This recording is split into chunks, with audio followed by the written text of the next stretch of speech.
قدر ہے، حضور کا نعت خوان قابل عزت ہوتا ہے۔ اب 30 منٹ ہوں، 30 نعت خوان ہوں، دو ہی صورتیں ہیں کہ ایک نعت خوان آدھا گھنٹہ نعت پڑھ لے،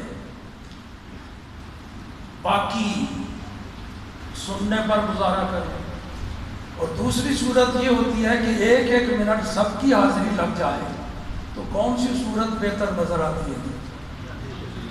تو یہاں یہی چلتا ہے، اس واسطے کسی بھی نعت خوان کو برا نہیں بنانا چاہیے۔ تو پہلے تو میں نے وضاحت کرنی ہے لفظ سے پنج تن پاک جو استعمال ہوتا ہے۔ یہ بات تو ہر مرتبہ عرض کرتا ہوں کہ بزرگوں کا جو عرس ہوتا ہے، ایک تو ان کی روح کو ایصال ثواب کرنا، ان کی یاد منانا، دوسرا اس میں سبب ہوتا ہے تجدید عہد کا، کہ ان کے جو مریدین، ان کے متعلقین ہیں، وہ ایک دفعہ نئے سرے سے پھر عہد کرتے ہیں کہ حضرت صاحب جس راہ پہ آپ نے ہمیں چلایا تھا، ہم وعدہ کرتے ہیں اس راہ سے ہٹیں گے نہیں، جو سبق آپ نے پڑھایا ہے اسے بھلائیں گے۔ یہ تجدید عہد بھی ہوتی ہے۔ تو چونکہ محرم شریف بھی ہے، آل رسول کے حوالے سے ایک بات تو یہ عرض کرنی ہے کہ ایک لفظ ہم استعمال کرتے ہیں، عام لفظ ہے، عرف عام ہے، پنج تن پاک۔ یہ لفظ عربی زبان کا تو نہیں ہے، فارسی زبان کا ہے، اگرچہ پانچ لفظ فارسی کا اصل فارسی لغت کا ہے اور ہماری بولی میں بھی آ گیا، پنجابی میں بھی ہم پانچ ہی کہتے ہیں، لیکن اصل لفظ فارسی کا ہے۔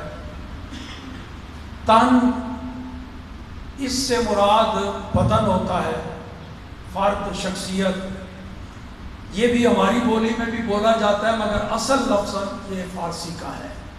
پنج تن، اس سے مراد ہے 5 افراد۔ آگے پاک ہے، یہ بھی لفظ طاہر کا ترجمہ فارسی زبان میں پاک، عربی میں طاہر کہتے ہیں، فارسی میں پاک کہہ دیتے ہیں، ہماری بولی میں بھی ہے۔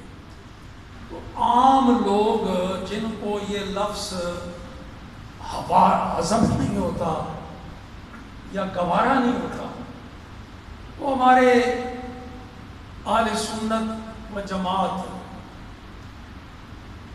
لفظ میں نے آل سنت والجماعت نہیں بولا، آل سنت و جماعت، کیونکہ الحمدللہ ہمارے اندر وال کوئی نہیں، سیدھے سادے سنی ہے، آل سنت و جماعت۔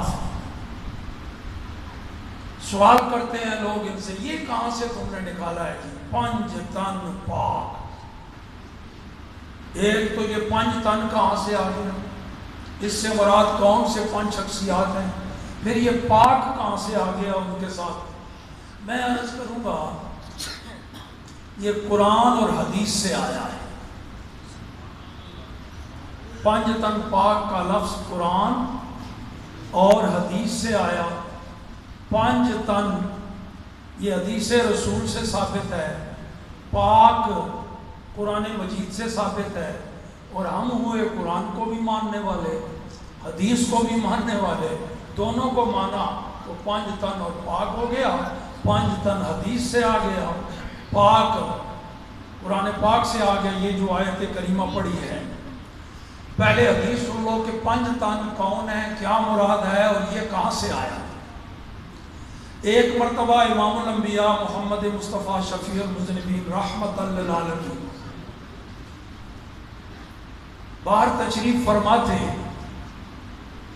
کمبل مبارک اوپر اوڑا ہوا تھا، سیاہ رنگ کا آپ کا کمبل شریف ہوتا تھا، تو وہ بہت بڑا نہیں تھا لمبائی میں، بظاہر حجم میں، مقدار میں چھوٹا تھا، مگر عظمت اور فضیلت میں شاید 14 طبق، 7 آسمان 7 زمینیں اس کے دامن میں سما جائیں۔ وہ مقدار میں چھوٹا ہونے کی بنیاد پر عموماً ہمارے نعت وہ شاعروں نے وہ کالی کملی کا لفظ استعمال کیا ہے، مگر جو عالم شاعر ہیں ان کے کلام میں کالی کملی نہیں ملتا.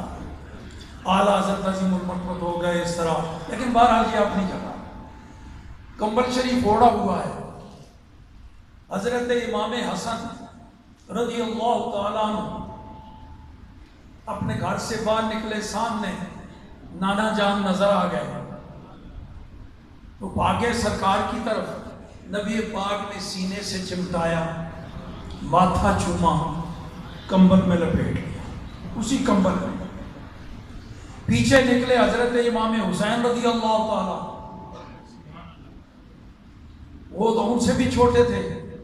وہ آئے سرکار کی طرف بھاگتے ہوئے، کبھی گرتے ہیں کبھی اٹھتے ہیں جیسے بچوں کی چال ہوتی ہے. نبی پاک نے انہیں بھی سینے سے لگایا، پیشانی کو چوما، اسی کمبل میں ان کو لپیٹ لیا. سیدہ فاطمہ الزہرا خاتون جنت، جنتی عورتوں کی سردار، باہر نکلی. بچے کدھر گئے؟ دیکھا تو سرکار کے ساتھ ان کے دامن میں لپٹے ہوئے ہیں. مائی صاحبہ بھی حضور کی بارگاہ میں حاضر ہوئی.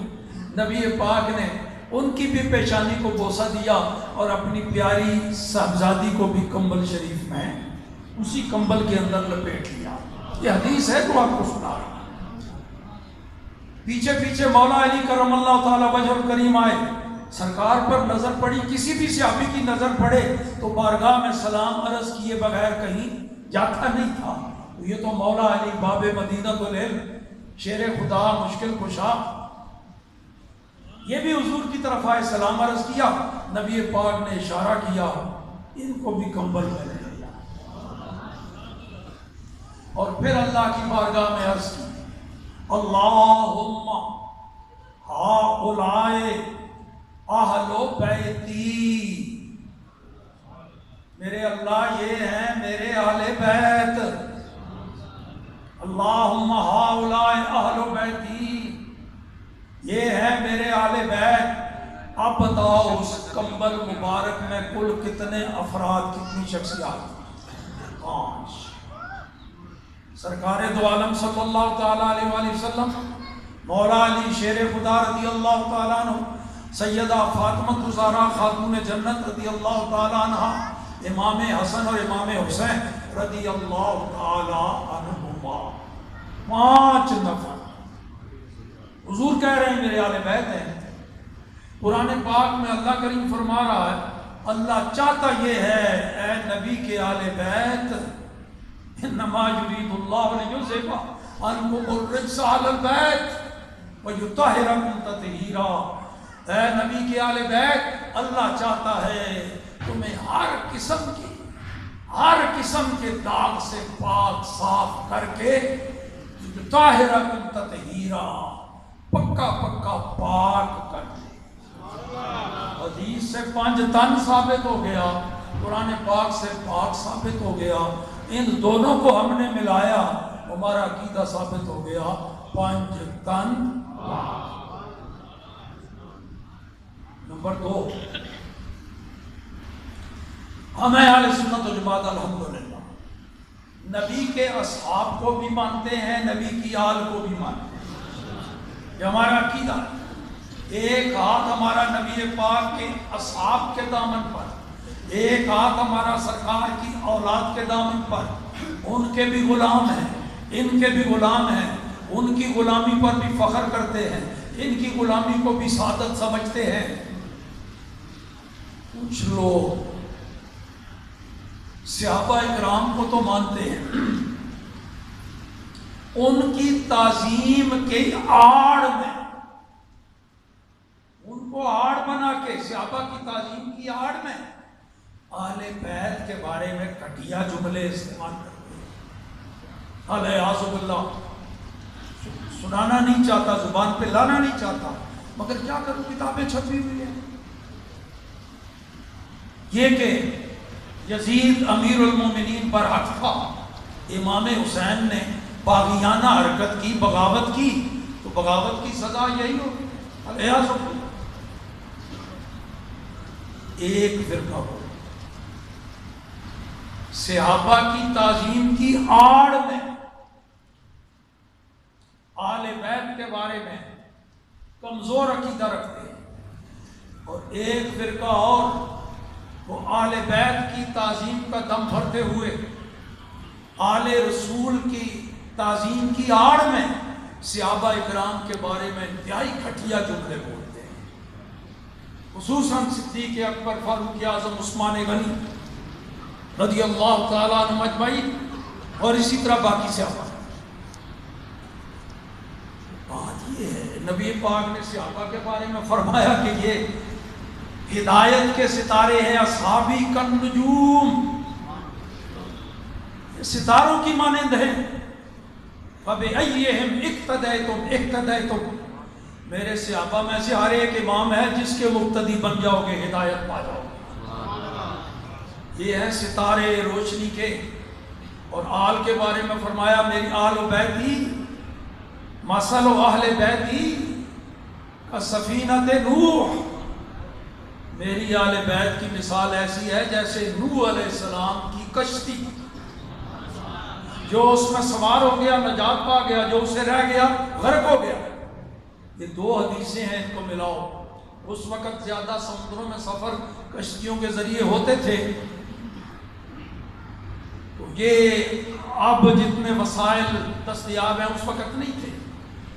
ملاح جو ہوتے ہیں کشتی پر بیٹھ کے تو ستاروں کی مدد سے دوسرے ساحلوں پر جایا کرتے تھے، نشانی رکھی ہوئی تھی، یہ ستارہ اس پر چلیں گے اس کی سیٹ میں تو فلاں ساحل پر کنارے پر پہنچیں گے، اس ستارے کو دیکھیں گے تو فلاں ساحل پر۔ ستاروں کو دیکھ کر راستے کا تعین کرتے تھے۔ سمندر میں کشتی بھی ضروری اور راستوں کا تعین کرنے کے لیے ستارے بھی ضروری۔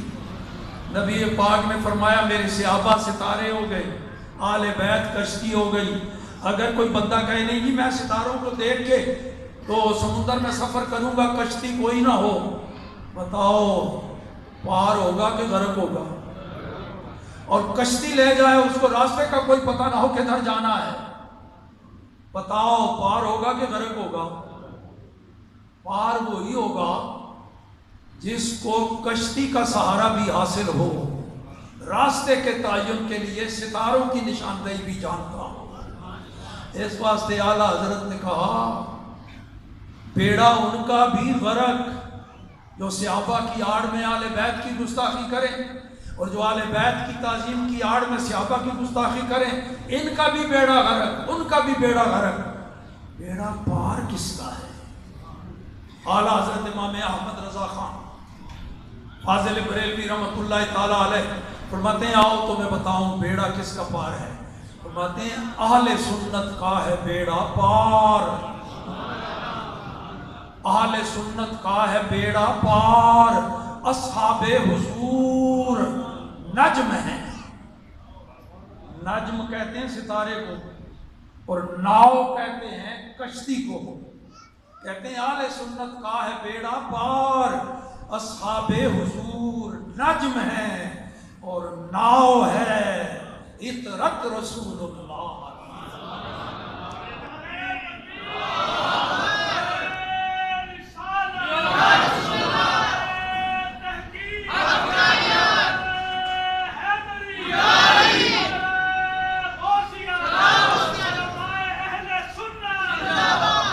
لو جی 20 منٹ کا اشارہ دیا تھا، 5 منٹ رہ گئے۔ سنیے، علامہ اقبال سے کسی نے سوال کر لیا، علامہ جی بتاؤ حضرت مریم علیہ السلام کی شان زیادہ ہے یا حضرت خاتون جنت فاطمۃ الزہرا کی شان زیادہ ہے؟ آپ کی نظر میں ان دونوں بزرگ ہستیوں میں سے کس کا مقام اونچا؟ علامہ اقبال نے جواب دیا دونوں کی شان قرآن میں بھی ہے، دونوں کی شان حدیث میں بھی ہے، دونوں ہی بہت مقدس عزت والی عظیم بزرگ ہستیاں ہیں۔ میں نے کبھی تقابل ان میں کیا نہیں، دونوں عظیم ہستیاں، لیکن تو نے پوچھ لیا ہے تو سن۔ حضرت مریم علیہ السلام کو جو عزت فضیلت عظمت ملی وہ ایک نسبت سے، ایک وجہ سے، اور حضرت خاتون جنت کو جو عزت اور فضیلت ملی وہ 3 وجوہات کی وجہ سے۔ بڑا فرق ہو گیا، جسے عظمت ایک وجہ سے ملی اور دوسرے کو 3 وجہ سے۔ فارسی میں علامہ اقبال کا کلام ہے، اشعار بھی سن لو، ترجمہ بھی سن لو۔ مریم از یک نسبت عیسیٰ عزیز وز سے نسبت حضرت زہرا عزیز۔ حضرت مریم ایک وجہ سے عزت والی اور حضرت زہرا 3 وجوہات کی وجہ سے۔ نمبر 1، نور چشم رحمت للعالمین، امام اولین و آخرین۔ یہ دیکھ کہ وہ بیٹی کس کی ہے، رحمت للعالمین کی نور نظر ہے اور وہ اگلوں پچھلوں کے امام۔ نمبر 2، یہ دیکھ وہ بیوی کس کی ہے، عالیہ کس کی ہے، بانوئے تاجدار حل عطا، بانوئے تاجدار حل عطا، مرتضی مشکل کشا، شیر خدا۔ وہ بیوی ہے اس ہستی کی جن کی شان میں قرآن پاک کی سورت دہر نازل ہوئی، حل عطا علی الانسان، یہ سورت نازل ہوئی۔ وہ کون ہے؟ مرتضی مشکل کشا، شیر خدا۔ یہ علامہ اقبال کہہ رہے ہیں ہم نبی پاک کو مشکل کشا مانیں تو لوگوں کو غصہ آتا ہے، علامہ اقبال تو مولا علی کو مشکل کشا ہے، مرتضی مشکل کشا، شیر خدا۔ نمبر 3، یہ دیکھ وہ ماں کس کی ہے، مادر عام مرکز پرکار عشق، مادر عام مرکز پرکار عشق، مادر عام قافلہ سالار عشق۔ وہ عشق کے پرکار جس سے دائرہ بنتا ہے اس کا مرکز ہے، مرکز والی سوئی قائم ہوگی تو دائرہ کام ہوگا۔ یہ اسکول والے بچے بھی جانتے ہیں، اگر مرکز والی سوئی ہل گئی دائرہ ٹوٹ پھوٹ جائے گا، مکمل نہیں ہوگا۔ تو وہ عشق کے دائرہ کے پرکار کے مرکز ہیں اور عاشقوں کے قافلہ کے سپہ سالار ہیں۔ پہلے سے مراد امام حسن، دوسرے سے مراد امام حسین۔ میں نے 20 منٹ کہے تھے، 18 منٹ میں گزارا ہو گیا کیونکہ آگے دعا کا بھی وقت دیا ہوا ہے۔ وآخر دعوانا ان الحمد للہ رب العالمین۔